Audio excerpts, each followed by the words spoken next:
Hi friends, this is Vincent. நம்ம சேனலுக்கு உங்கள் அன்புடன் வரவேற்க. நம்ம சேனல் வந்து பார்த்தீங்கன்னா உங்களோட கெரியரை செட் பண்ணுறதுக்காக தான் 12th நிறைய இம்பார்ட்டன்ட் கொஸ்டின்ஸ் வந்து நம்ம சேனலில் அப்லோட் பண்ணியிருக்கோம். ரெகுலராக நம்ம சேனலை ஃபாலோ பண்ணுங்கள்.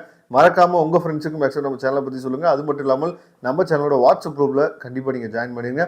முக்கியமான இன்டிமேஷன் வந்தாலும் சரி, முக்கியமான பிடிஎஃப் ஃபைல்ஸ் எல்லாமே உங்களுக்காக நம்ம ஷேர் பண்ணுறதுக்கு ரெடியாக இருக்கிறோம். ஓகே, அதாவது நம்ம நிறைய பேர் வந்து பார்த்தீங்க அப்படின்னா ஒரு விஷயத்தில் கண்டிப்பாக நம்ம கன்ஃபியூஸ் ஆகிருப்போம். என்ன அப்படின்னா, சார் நான் நல்லா தான் சார் எக்ஸாம் எழுதினேன், ஆனால் எனக்கு வந்து மார்க் வந்து வரவே இல்லை சார் அப்படின்னு சொல்லிட்டு நம்ம என்ன பண்ணியிருப்போம்னா, திருத்துற ஸ்டாஃபை நம்ம வந்து திட்டிருப்போம். சரியா? ஆனால் என்ன நம்ம மிஸ்டேக் பண்ணுறோம் அப்படிங்கிறத நம்ம ரியலைஸ் பண்ணணும் முதல்.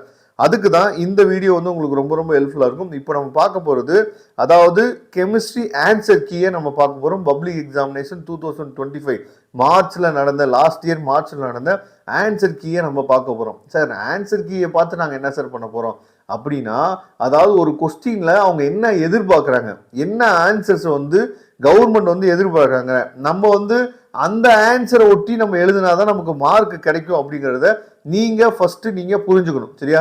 அப்போ அந்த புரிதலுக்காக தான் இந்த வீடியோ வந்து நம்ம அப்லோட் பண்ணியிருக்கோம். அதனால் ஸ்கிப் பண்ணாமல் லாஸ்ட் வரைக்கும் கேளுங்க. இதில் நிறைய விஷயங்கள் நீங்கள் தெரிஞ்சுக்கலாம். இப்போ நமக்கு கொஸ்டின் டைப் உங்களுக்கு தெரியும், ஏபி அப்படின்னு சொல்லி 2 டைப் இருக்கும்.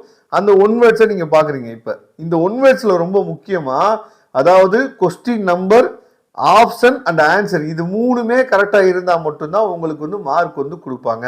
ஏன்னா நிறைய பேர் பண்ற தப்பு என்ன அப்படின்னா, வெறும் ஆப்ஷனை மட்டும் எழுதி விட்டு வர்றது, இல்லை வெறும் ஆன்சரை மட்டும் எழுதி விட்டு வர்றது, இல்லை எதுவுமே எழுதாம வந்துட்டு அவங்களா எழுதி ஏதாவது மார்க் போடுவாங்க. இந்த மாதிரிலாம் நிறைய என்ன பண்றீங்கன்னா நீங்க திங்க் பண்றீங்க. அப்படி கிடையவே கிடையாது. கொஸ்டின் நம்பர், ஆப்ஷன், ஆன்சர், இது 3மே கரெக்டாக இருந்தால் மட்டும்தான் உங்களுக்குரிய அந்த 1 மார்க் கிடைக்கும். அதை நீங்கள் தெளிவாக நீங்கள் பார்த்துங்க. சரியா? ஓகே, இப்போ 2 மார்க் கொஸ்டின்ஸ் வந்து வருவோம். சரியா? 2 மார்க் கொஸ்டின்ஸில் எப்படி வந்து மார்க்கை ஸ்பிளிட் பண்ணுறாங்க அப்படிங்கிறத பாருங்க. சரியா? அதாவது இப்போ ஃபார் எக்ஸாம்பிள் வந்து பார்த்தீங்கன்னா, இந்த 17th கொஸ்டின் இருக்கு பார்த்தீங்களா, அதாவது PCI 3 கிவ்ஸ் PCI 3 + CI 2 அப்படின்னு சொல்லி எழுதிட்டு எக்ஸ்பிளனேஷனும் எழுதணும். சரியா? அப்போ ஒன்லி எக்ஸ்பிளனேஷன் மட்டும், நீங்கள் வெறும் எக்ஸ்பிளனேஷன் மட்டும் எழுதிட்டு வந்திருந்தீங்க அப்படின்னா வெறும் 1 மார்க் தான் கொடுக்க சொல்லியிருக்காங்க. சரியா? அப்போ இந்த மாதிரி தான் நம்ம என்ன பண்ணியிருப்போம் அப்படின்னா, நம்ம என்ன நினச்சிருப்போம், அவங்க வந்து எக்ஸ்பிளைன் அப்படின்னு சொல்லி தான் கொடுத்துருக்காங்க, அப்போ நம்ம எக்ஸ்பிளைன் எழுதியாச்சு, அப்போ நமக்கு 2 மார்க் கிடைச்சிடணும்ல அப்படின்னு சொல்லி நம்ம நினைப்போம். ஆனால் இங்கே என்ன கொடுத்துருக்காங்க பாருங்க, நீங்கள் ஒன்லி எக்ஸ்பிளனேஷன் மட்டும் எழுதிங்கன்னா 1 மார்க் தான் உங்களுக்கு கிடைக்கும்னு சொல்லி கொடுத்துருக்காங்க.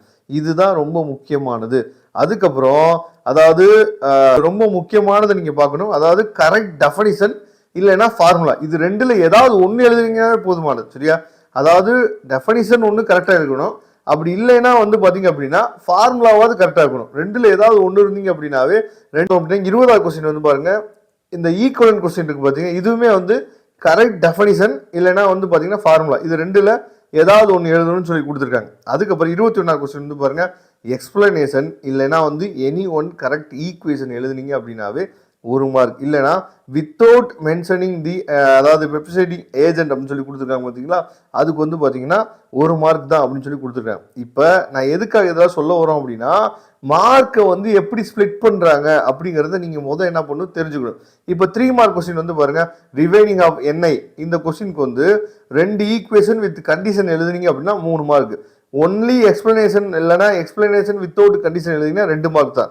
மென்ஷனிங், அதாவது மான்ஸ் ப்ராசஸ், இதை மட்டும் பண்ணீங்க அப்படின்னா 1 மார்க் தான் கொடுக்க சொல்லியிருக்காங்க. இந்த மாதிரி என்ன பண்ணுறாங்கன்னு சொல்லி நம்மளோட மார்க்கை ஸ்பிளிட் பண்ணி கொடுக்குறாங்க. அதுக்கப்புறம் லிமிடேஷன். சரியா? லிமிடேஷன் நம்ம சொல்லும் போது எனி 2 லிமிடேஷன் நீங்கள் எழுதுனீங்க அப்படின்னாவே போதுமானது அப்படிங்கிறத கொடுத்துருக்காங்க பார்த்தீங்களா. அதுக்கப்புறம் வந்து பார்த்தீங்க அப்படின்னா functions of limitation in living organism. சரியா? இதில் வந்து எனி 3 ஃபங்க்ஷன்ஸ் நீங்கள் எழுதுனீங்க அப்படின்னாவே போதுமானது அப்படிங்கிறத கொடுத்துருக்காங்க. அடுத்து 5 மார்க் வருவோம். 5 மார்க்கில் மேக்ஸிமம் நமக்கு என்ன பண்ணுவாங்க அப்படின்னா, கெமிஸ்ட்ரியை பொறுத்த வரைக்கும் சப்ளியூஷன் 1 சப்ளியூஷன் 2 தான் பிரித்து கொடுப்பாங்க. இப்போ 34வது கொஸ்டினில் சப்ளியூஷன் 1க்கு 2 மார்க் கொடுத்துருக்காங்க. அந்த 2 மார்க்குமே எந்த மாதிரி ஸ்பிளிட் பண்ணியிருக்காங்கிறத பாருங்க. சரியா? அதுக்கப்புறம் சப்ளியூஷன் 2க்கு வந்து எனி 3 ப்ராப்பர்ட்டி எழுதினீங்கன்னா 3 மார்க் கொடுக்க சொல்லிட்டாங்க. சரியா? அப்போ இந்த மாதிரி தான் நமக்கு என்ன பண்ணுறாங்க அப்படின்னா மார்க்கை வந்து ஸ்பிளிட் பண்ணுறாங்க அப்படிங்கிறத நீங்கள் முதல் தெரிஞ்சுக்கணும். அப்போ இதோட PDF லிங்க் வந்து நான் என்ன பண்ணுறேன் உங்களுக்காக டிஸ்கிரிப்ஷன் பாக்ஸில் கொடுக்குறேன். சரியா? டிஸ்கிரிப்ஷன் பாக்ஸை கொடுக்குறேன், அதை எடுத்து நீங்கள் பாருங்கள் முதல். ஒரு கொஸ்டினுக்கு எந்த மாதிரிலாம் நமக்கு வந்து ஆன்சர்ஸ் வந்து டெரிவ் பண்ணுறாங்க, எந்த மாதிரி நமக்கு வந்து எழுதுறாங்க அப்படிங்கிறத நீங்கள் வந்து பாருங்கள். அவங்க எந்த மாதிரி ஆன்சர்ஸ் வந்து அதாவது கீ ஆன்சரில் கொடுத்துருக்காங்க. அப்போ ஒரு கொஸ்டினுக்கு எப்படி நம்ம எழுதணும், இப்போ நெர்னஸ்ட் ஈக்குவேஷன்லாம் எப்படி வந்து மார்க்கை ஸ்ப்ளிட் பண்ணிக்கலாம், அந்த 5 மார்க்குக்கு எப்படி வந்து ஸ்ப்ளிட் பண்ணியிருக்காங்க அப்படிங்கிறத நீங்கள் பாருங்கள். சரியா? இதெல்லாம் பார்த்தா தான் நாம் ஒரு புரிதலுக்கு வர முடியும். ஓகேப்பா இப்படி தான்ப்பா கேட்குறாங்க, இதுதான்ப்பா அவங்க விரும்புகிறாங்க அப்படிங்கிறத நோக்கி நம்ம பயணிக்க முடியும். சரியா?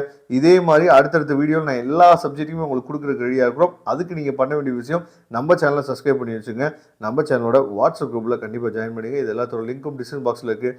தேங்க்யூ. நம்ம நெக்ஸ்ட் வீடியோவில் பார்க்கலாம். அதுவரை உங்களுக்கு விடைபெறுவது உங்கள் நண்பன் வின்சன். தேங்க்யூ.